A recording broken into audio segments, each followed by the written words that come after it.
Operation Sindoor పేరుతో పాకిస్తాన్ కు భారత్ దీటుగా బదులిచ్చింది అంటూ కొనియాడుతున్నారు యావత్ యువత. సరిహద్దుల్లో నెలకొన్న ఉద్రిక్త పరిస్థితులకు భారత సైన్యం చేస్తున్న కృషికి మద్దతు తెలుపుతున్నారు. నెల్లూరు జిల్లా వాసులు పాకిస్తాన్లోని ఉగ్ర స్థావరాలపైన దాడులు చేస్తున్నామని తెలిపింది భారత ఆర్మీ.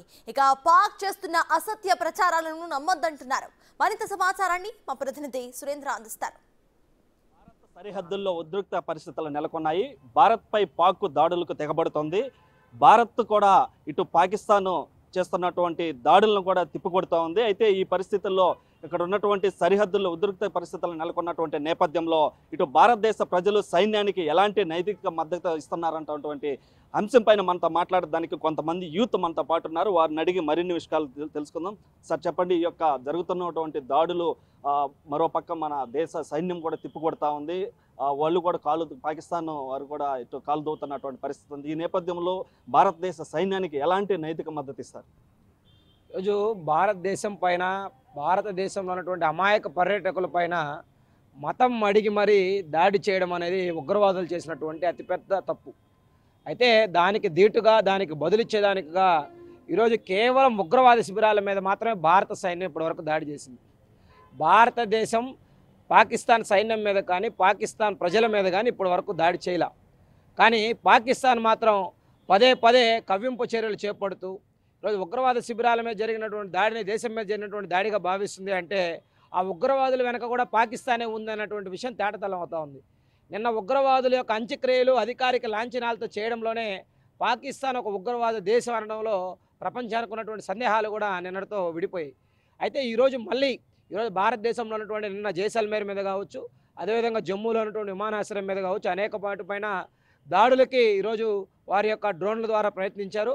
అయితే భారతదేశం యొక్క రక్షణ వ్యవస్థ గతంలో లాగా కాదు, చాలా పటిష్టంగా ఉంది. ఈరోజు ఎప్పటికప్పుడు ఆ దాడుల్ని తిప్పికొట్టడంలో భాగంగా ప్రతిదాడులు జరుగుతూ ఉన్నాయి. రక్షణ వ్యవస్థ అనేది, ఆటోమేటిక్ వ్యవస్థ అనేది కూడా వాటిని నిర్వీర్యం చేసి న్యూట్రలైజ్ చేస్తూ ఉన్నారు. అయితే ఈ క్రమంలో యావత్ భారతదేశంలో ఉండే ప్రజలందరూ కూడా భారత ప్రభుత్వానికి కానీ, భారత సైన్యానికి కానీ తమ వంతు నైతిక మద్దతు అనేది ప్రకటించాల్సినటువంటి సమయం ఇది. ఎందుకంటే కులాలకి, మతాలకి, రాజకీయాలకి, ప్రాంతాలకి అతీతంగా దేశమంతా ఒక్కటే, సైన్యం వెనక మేము ఉన్నాము అన్నటువంటి నైతిక మద్దతుని ఇవ్వడం ద్వారా వాళ్ళలో మరింత ఆత్మవిశ్వాసం అనేది పెరుగుతుంది. ఇప్పటికే గ్లోబల్ విలేజ్గా మారినటువంటి ఈ రోజుల్లో సామాజిక మాధ్యమాల ద్వారా సమాచారం చాలా వేగంగా వెళ్తూ ఉంది. ఆ సమాచారాల ద్వారా కూడా మన యొక్క దేశం ఏ ఆలోచనతో ఉంది అనేటువంటి విషయాన్ని సైన్యంగా తెలియజేయాల్సినటువంటి అవసరం ఉంది. అదేవిధంగా ప్రజలు ఏదైతే అసత్య ప్రచారాలు, దేశం లోపల ఉన్నటువంటి కొంతమంది ఇంటి దొంగలు, దేశద్రోహులు కొంతమంది ఎప్పటికప్పుడు ప్రజల్ని గందరగోళానికి గురి చేయడానికి ఇప్పుడు నిన్నటి వరకు యుద్ధం చేయలేదని మాట్లాడారు. మోడీ గారు యుద్ధం చేయరేమోనని. యుద్ధం చేసిన తర్వాత ఈ యుద్ధోన్మాదం మంచిది కాదు, శాంతి కావాలని చెప్పి ఎప్పటికప్పుడుగా డిప్లొమాటిక్గా వ్యవహరిస్తూ ఈరోజు ప్రజల్ని గందరగోళానికి గురి చేసేటువంటి ప్రయత్నం చేస్తున్నారు.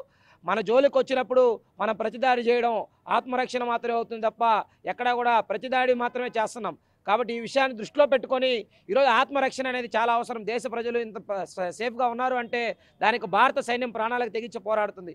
కాబట్టి భవిష్యత్తులో రాబోయే ఎటువంటి పరిస్థితులకైనా ప్రజలు సిద్ధంగా ఉండాలా, ఇంటి దొంగల పట్ల ఒక కన్నేసి ఉంచాలని చెప్పి కూడా ప్రజలందరికీ కోరుతా ఉన్నాం. భారత ప్రభుత్వం ఎలాంటి పరిస్థితుల్లో కూడా రాజీ పడాల్సినటువంటి అవసరం లేదు. రాజీ మార్గం వద్దు. ఏదైనా సరే తాడో పేడో తేల్చుకోవాల్సినటువంటి అవసరం ఉంది.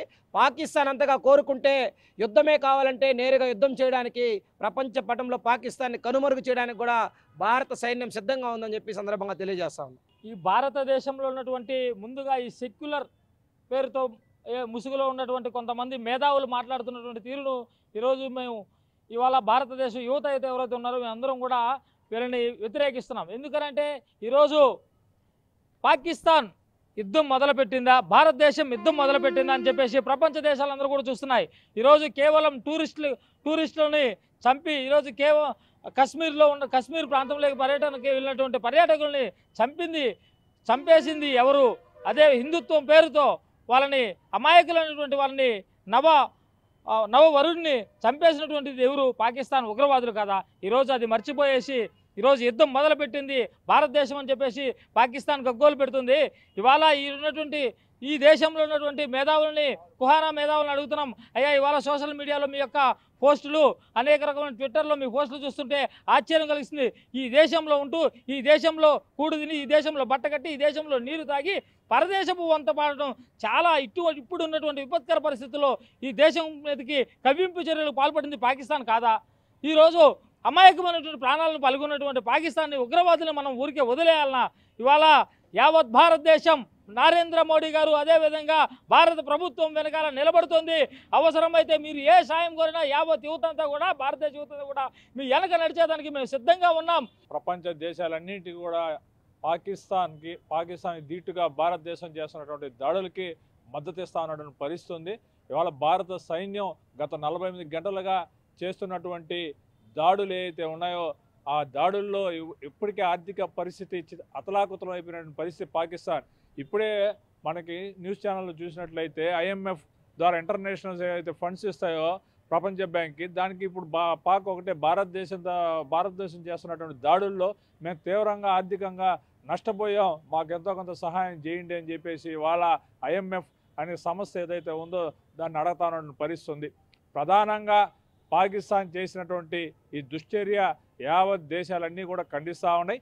ఖచ్చితంగా కూడా ఇండియన్ ఆర్మీ చేస్తున్నటువంటి దాడులు 48 గంటలుగా రాత్రి అంతా చూసినట్లయితే రాత్రి చాలామంది కూడా మన భారతదేశంలో పౌరులు కావచ్చు ప్రజలు ఎవరు నిద్రపోకుండా ఇవాళ న్యూస్ ఛానల్లో చూసినటువంటి పరిస్థితి ఉంది. ఏ విధంగా దాడులు చేస్తా ఉన్నారని చెప్పేసి వాళ్ళు ఏదైతే చైనా నుంచి అలాగే అమెరికా నుంచి తెచ్చుకున్నటువంటి ఆయుధాలు ఏవైతే ఉన్నాయో అవన్నీ రష్యన్ టెక్నాలజీ ఇండియన్ టెక్నాలజీ ముందు సరిపోనటువంటి పరిస్థితి, కుప్పకూలినటువంటి పరిస్థితి. అక్కడ ఉన్నటువంటి S-400 ఏదైతే రష్యన్ టెక్నాలజీ ద్వారా ఉన్నటువంటి మన దగ్గర ఏదైతే ఉగ్ర మిసైల్ ఉందో ఆ మిసైల్ పాకిస్తాన్ మిసైల్ అన్నింటిని కూడా తిప్పికొడతానటువంటి పరిస్థితి ఉందని చెప్పేసి కూడా మేము తెలియజేస్తా ఉన్నాం. ఏదైతే భారతదేశ ప్రభుత్వం కానీ ఏదైనా పిలుపు ఇస్తే ఖచ్చితంగా భారతదేశంలో ఉన్నటువంటి యావత్ యువత ఈ యొక్క ప్రభుత్వానికి అండగా ఉంటాం. మేము కూడా ఏమైనా మీరు ఇచ్చినటువంటి పిలుపుకి ఖచ్చితంగా కూడా సహకరిస్తామని చెప్పేసి కూడా మేము తెలియజేస్తా ఉన్నాం. ప్రపంచ చిత్రపటంలో పాకిస్తాన్ అనే మ్యాప్ ఉండకూడదు. ఇప్పటి నుంచి కాదు, గత 50 సంవత్సరాల నుంచి కూడా ఈ దాడులు చేస్తూ ఉన్నాయి. ఖచ్చితంగా కూడా ఎంతోమంది సామాన్య ప్రజలు ఇవాళ ప్రాణాలు కోల్పోయినటువంటి పరిస్థితి ఉంది. కాబట్టి ఇటువంటి చర్యలు ముందుగా కూడా జరగకూడదు. గతంలో అమెరికాలో కూడా ట్విన్ టవర్స్ పేల్చినటువంటి పరిస్థితి ఉంది. ఆ రోజు కూడా ఒసామా బిన్ లాడెన్ని ఆ రోజు అమెరికా ఆర్మీ వచ్చి అక్కడ దాడులు చేసినటువంటి పరిస్థితి ఉన్నాయి. కాబట్టి ఖచ్చితంగా కూడా ప్రపంచ దేశాలన్నీ కూడా మద్దతు భారత్కి అండగా ఉండాలని చెప్పేసి జై భారత్, వందే మాతరం. భారత్ మాతాకి జై. భారత్ మాతాకి. అయితే ఇటు ఏదైతే భారత్ సరిహద్దుల్లో నెలకొన్నటువంటి ఉద్రిక్తల పరిస్థితుల నేపథ్యంలో ఇటు భారతదేశ ప్రజలంతా కూడా ఈ యొక్క భారత సైన్యానికి అండగా ఉన్నారని, మరోపక్క పాకిస్తాన్ చేస్తున్నటువంటి అసత్య ప్రచారాలను కూడా ఎవరు నమ్మవద్దని ఇటు నరేంద్ర మోడీ తీసుకున్నటువంటి నిర్ణయాలకు అందరూ కూడా ఇటు భారతదేశ ప్రజలంతా కూడా కట్టుబడి ఉన్నారని చెప్పి కూడా ఇటు యూత్ చెప్తున్నటువంటి పరిస్థితి ఉంది. కెమెరామ్యాన్ మనోజ్తో సురేంద్ర, బిగ్ టీవీ.